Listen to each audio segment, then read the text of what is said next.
Summer 1575, the plains of Mikawa Province. Dawn breaks through a veil of mist as the waters of the Shitaragahara Plain glimmer like liquid steel. The air hums with tension, the kind that comes before history decides its victors.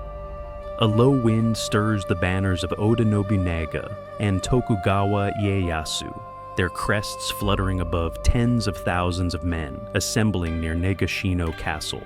The castle itself, battered and surrounded, stands as a lonely silhouette in the valley, a flickering beacon of resistance against the advancing Takeda clan. Far to the west, thunder rolls. But it is not weather. It is hooves, the sound of the Takeda cavalry, the most feared horsemen in Japan. For generations they have charged like storms of iron and flesh, cutting through ranks with swords gleaming like mirrors of death. Among them rides Takeda Katsuyori, young, proud, and burning with the weight of his father's legacy. His banners, marked with the red diamond of the Takeda, ripple like waves of blood. Steel and courage, Katsuyori mutters to his general, not foreign smoke and cowards' tricks. That is the way of the samurai. His words draw nods and laughter from his mounted captains. To them, the idea that gunfire, a peasant's weapon, could decide a battle is absurd. The samurai code, Bushido, teaches that bravery and skill with the sword are the soul of Japan. What glory is there in hiding behind walls and pulling a trigger? Across the misty field, Oda Nobunaga watches from his command post. His armor gleams black and gold beneath the pale light. He says little, his gaze fixed on the ridges and riverbanks. Around him, carpenters hammer stakes into the earth. Wooden palisades rise in precise lines. Strange new defenses designed not to stop arrows, but to absorb and deflect bullets. Beside Nobunaga stands Tokugawa Ieyasu, his ally and future shogun, quietly studying the enemy banners through the haze. "You intend to hold behind walls?" Ieyasu asks softly. "No," Nobunaga replies. "I intend to end an era." Behind the barricades, soldiers in rows kneel to load matchlock arquebuses imported from Portugal 3 decades earlier and painstakingly replicated by Japanese gunsmiths. Rain begins to fall, light at first, then heavier, drumming against helmets and armor. Nobunaga's officers move swiftly, ordering oil to protect the gunpowder, dry cloths for the locks, and buckets to keep embers alive. From the Takeda camp comes the sound of horns deep and wild.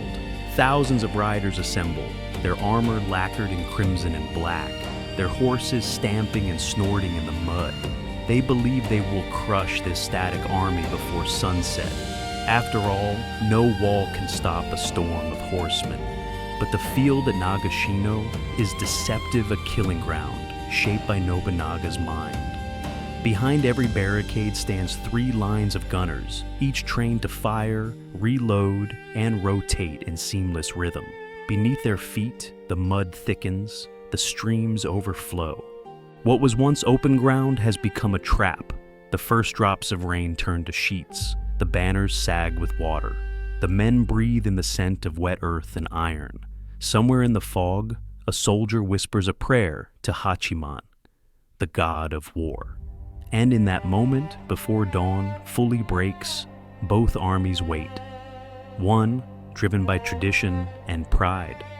The other, by innovation and cold precision.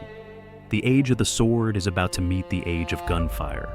Hours before the first shot of Nagashino, the rain has not yet ceased, but the air feels heavier, charged, as if the earth itself is holding its breath.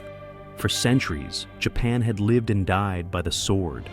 The katana was more than a weapon, it was a reflection of the soul. To draw it was to summon one's honor. To fall by it was to fulfill destiny. No samurai could imagine glory born from smoke and powder. But 30 years earlier, far from this field, a storm had already begun. In 1543, a small Chinese trade ship, driven off course by the sea, drifted to Tanegashima Island. On board were Portuguese merchants, and among their exotic goods were 2 long, smoking barrels of iron arquebuses. When the locals saw the flash, heard the thunder, and watched an arrow-slicing bullet punch through armor, they called it Teppo, the fire tube. Curiosity spread faster than fear. Some lords dismissed it as a foreign novelty. Others visionaries saw the future. Among those was Oda Nobunaga, then a young warlord still carving his destiny from the chaos of the Sengoku era. Where others saw dishonor, Nobunaga saw power. He ordered his smiths to study the weapon, to replicate its design, to perfect its range and reload speed. In his foundries, smoke curled above villages as hammers beat rhythm into innovation. Within a decade, Japan, once a land of swords, was forging thousands of firearms. Now, on the eve of Nagashino, that vision is complete. Nobunaga stands beneath his command tent, tracing his finger across a soaked map. "They will charge here," he says quietly to his captains, "straight into the valley where the river mud swallows the hooves." "And then, my lord?" one asks. "Then," Nobunaga replies, "we let thunder answer steel." Beyond the tent, the Ashigaru foot soldiers kneel in rows, their matchlocks resting across wooden stands. Officers walk among them, whispering orders. 3 lines first fire, then kneel, second fire, then reload, third stand ready.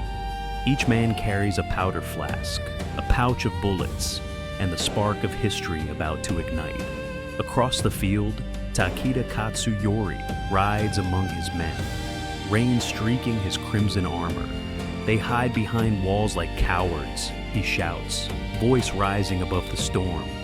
"What honor is there in waiting behind planks?" His warriors cheer, slapping their armor, eager to prove that courage still rules the battlefield. The Takeda cavalry, the fierce Tiger Corps, had never known defeat in open ground. To them, muskets are toys. True warriors meet eye to eye. But the battlefield itself has changed. The rain deepens the mud, slowing horses. Gunpowder, once feared for its unreliability, has been shielded by Nobunaga's careful planning, every detail tested, every rhythm rehearsed.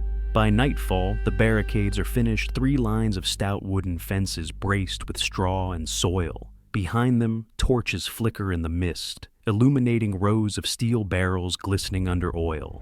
One soldier, shivering, murmurs to another, "Do you think the gods will forgive us for fighting without honor?" The other replies, "If the gods favor the living, they will forgive the ones who survive." A flash of lightning streaks across the dark clouds, followed by a rumble that rolls over the plains. For a heartbeat, every musket glints thousands of tiny suns reflected in the stormlight. The next dawn will not belong to tradition. It will belong to the men who hold fire in their hands. Dawn, June 28th, 1575. The rain has softened, but the battlefield is soaked a vast plain of trampled grass and deep mud. A pale mist rises from the earth, curling around the banners like the breath of ghosts. From the ridges to the river, thousands of men wait, the stillness before a storm. Then comes the sound that breaks history. The long rising cry of a conch shell horn the signal of the Takeda charge. Across the valley, crimson banners ripple as Katsuyori's cavalry begin their advance. At first, they move in orderly ranks, waves of horses, hooves pounding the mud in rhythmic thunder. But soon, the rhythm grows chaotic. Wild 3,000 riders, each armored in lacquer and silk, roaring battle cries that drown even the wind. Forward for the Takeda. Their spears lower, the ground trembles. The earth itself seems to shudder beneath the weight of their charge. Behind the barricades, Nobunaga's gunners stand motionless. Not a single musket is fired. They wait, eyes fixed, hearts racing. The commanders shout, "Hold! Wait for the banners to align. Wait until you see their faces." The distance closes 200 meters, the 150, 100. The air is filled with the metallic scream of horses, the rattle of armor, the shouts of men drunk on fury and faith. And then at 60 meters, Nobunaga raises his fan. The first volley erupts, 3,000 matchlocks ignite as one. Thunder cracks across the valley. Smoke bursts upward, rolling like a living beast. The smell of saltpeter and burning oil fills the air. Horses rear and scream, their riders thrown into the mud. Spears shatter. The front lines vanish beneath a storm of lead. But Katsuyori's men, blind with pride, do not stop. More cavalry surge forward, trampling their fallen comrades. The Takeda drums beat faster. Forward, someone screams. Break the barricades! The second volley fires. The rhythm is perfect, a machine made of men and discipline. While one line fires, the next reloads, the third prepares. Rain hisses on hot barrels. The volleys roll like waves, unbroken, relentless. Each round tears deeper into the Takeda ranks, turning their charge into chaos. Blood and mud mix into one color. The horses, terrified by the noise, veer sideways or collapse outright. Riders crawl forward, grasping for honor amid the smoke. Nobunaga watches from his command post, unmoving. He knows what this moment means, not just victory, but transformation. The old ways are dying before his eyes. In the smoke and rain, Takeda Katsuyori shouts himself hoarse. Again! Charge again! His officers protest the ground is too soft, the barricades too high, but he refuses to yield. The Takeda have never retreated, he roars. We are the storm. He rides forward, leading another wave. Muskets answer him with merciless rhythm. A bullet grazes his helmet. Another drops his standard bearer. The banners that once inspired fear now sag in the mud. Hours pass in chaos volleys, charges, screams, silence, and more volleys. When the smoke begins to clear, the Takeda formation is broken. Of the thousands who charged, only fragments remain. Some crawl toward the river, others stumble into the fog, dropping their swords in exhaustion and disbelief. For the first time, the cavalry that once ruled Japan lies shattered by a weapon born of foreign fire. The battlefield falls eerily quiet, the thunder fading into the hiss of rain. A soldier murmurs, trembling. It was not men who killed them. It was the sound itself. Above the ruin, the banners of Oda and Tokugawa rise steady in the mist, unburned, unmoved. The age of the sword has ended. The age of gunfire has begun. Evening falls over Nagashino. The rain has stopped, but the air is thick with the stench of smoke, iron, and death. Across the fields where thousands once charged, only silence remains broken now and then by the faint whimper of a wounded horse, or the soft creak of armor settling into the mud. The once green plains have turned black and red. Broken lances jut from the earth like gravestones. A tattered Takeda banner flaps weakly in the wind, half buried beneath the bodies of its riders. The proud cavalry that once thundered across Japan lies still. The storm has spent itself. Beneath a gray sky, Oda Nobunaga walks the battlefield. His footsteps sink into the soaked ground. He does not smile. Victory, though absolute, feels heavy. Around him, his soldiers gather discarded swords, count the fallen, and tend to the wounded friend and foe alike. The musketeers, once trembling before battle, now stare at their hands in disbelief, as if unsure what they have unleashed. One of them kneels beside a slain samurai, whose hand still clutches a bloodied katana. He whispers, "He died with honor, and I with smoke." Another replies softly, "Honor or not, we live. That is all that matters now." The murmurs drift across the field, echoing an old truth. The gods of war have changed their judgment. Further away, on a hillside strewn with wrecked horses, a handful of Takeda survivors gather their lord. Katsuyori is pale, wounded, his eyes hollow with disbelief. Around him, his generals kneel, silent.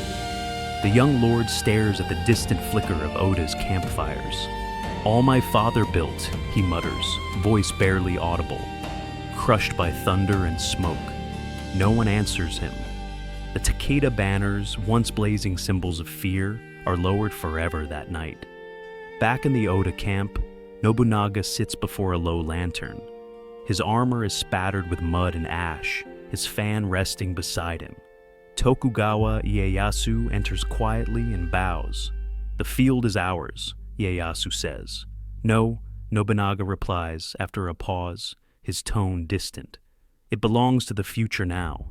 He looks toward the horizon beyond the carnage, beyond victory seeing what others cannot. Gunfire has rewritten the code of the warrior. No longer will valor alone decide the fate of armies. From this day on, war will belong to those who understand discipline, patience, and innovation. Outside, the campfires flicker in the mist. The rain begins again light, almost gentle, washing over the dead as if cleansing the world of its old sins. As dawn approaches, a monk walks among the fallen, whispering sutras for both sides. His voice trembles but does not stop. The wind carries his words across the battlefield, through the burnt grass and shattered spears. May those who fell in honor find peace. May those who survived remember. For every soldier, for every lord, something sacred has died here, not just men, but a way of life. The age of the sword, born in fire and faith, lies buried beneath the rain of Nagashino.